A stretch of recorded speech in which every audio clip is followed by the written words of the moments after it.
There are only two ways to vote in an election as a 16-year-old in Canada. You'll either need to break the law or change it. It is possible to change the law, including the law that sets 18 as the voting age. Here's how.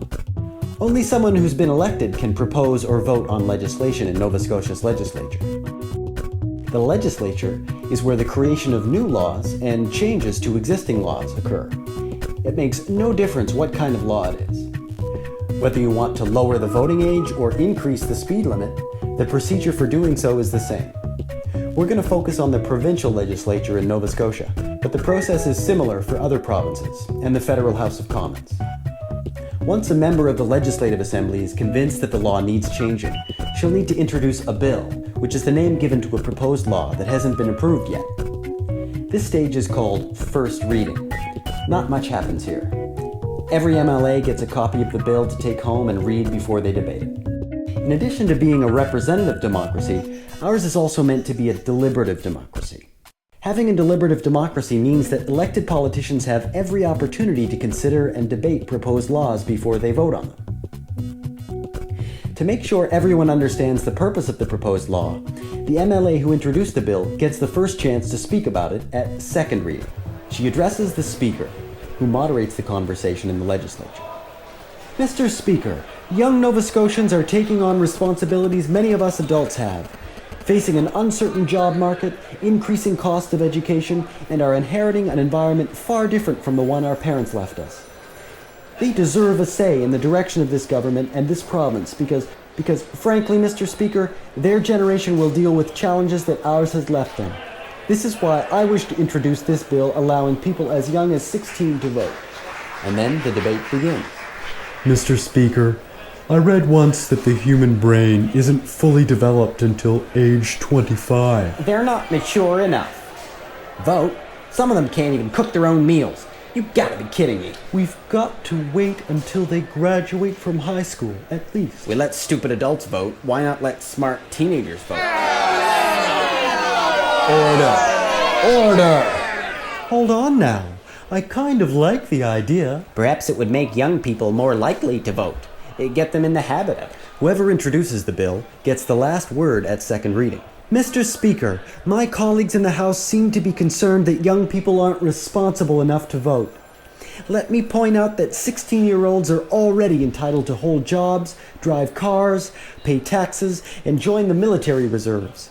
By the time they turn 17, they could even be sent away to fight in a war. If that isn't responsibility, I'm not sure what is. I urge the House to approve this bill in principle and allow it to be studied by committee.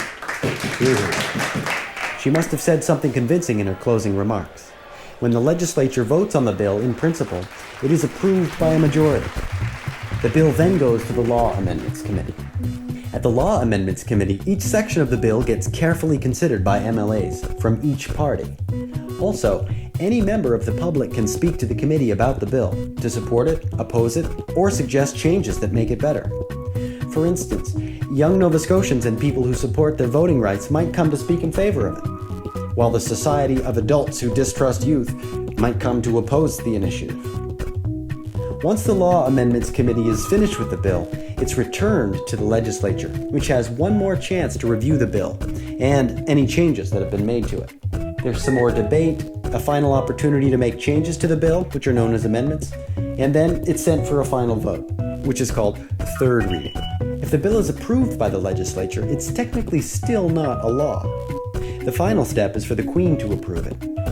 Almost every time a bill is approved by the legislature in Nova Scotia, the Queen is nowhere to be found. But we have a lieutenant governor, whose job it is to be in Nova Scotia and do the work of the Queen, exercise her powers, and live in her fancy house. He has the power to turn a bill into law by granting what is called royal assent. This is a feature of Canada's continuing relationship with the Crown. Throughout Canadian history, the voting age has only become lower, while the types of people who can vote have only expanded to include more diversity. This has happened through actively changing legislation, as we just described, or through rulings from courts that granted voting rights to prisoners and those who are mentally disabled, among others. Of course, the most challenging part in changing the law is the first step, getting politicians to support a new idea or proposal. We'll talk about how to do that next week. Got more questions? Ask us in the comments. Don't forget to subscribe and check out our previous videos.